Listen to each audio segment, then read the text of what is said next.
அம்மாவோட பெத்தவனும் மலையரசு, பேரு வச்சவனும் செம்படவே, வளர்த்தவனும் மலையரசு, என் அம்மாளுக்கு வரிச்ச வச்சவனும் செம்படவே, அந்த செம்படவன் கொள்ளையிலே அம்மா குறி சொல்ல வந்தவள் அம்மா தாயே அங்கலம்மா மலையூர் எல்லையம்மா அம்மனுக்கு மாதா வியாபாரம் அம்மா தாயனூர் எல்லையிலே தாயார் பயணம் மாடா தாயே அங்கலம்மா.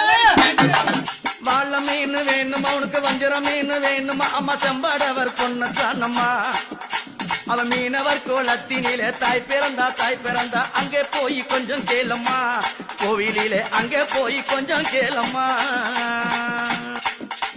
பர்வத ராஜனுக்கு மகளாக பெண் பிறந்த பார்வதி தாய் தானம்மா இந்த மலையனூர் எல்லையிலே கோவில் கொண்ட மந்தவளா செம்படவர் பெண்ணு தானம்மா அங்காளி செம்படவர் பெண்ணு தானம்மா.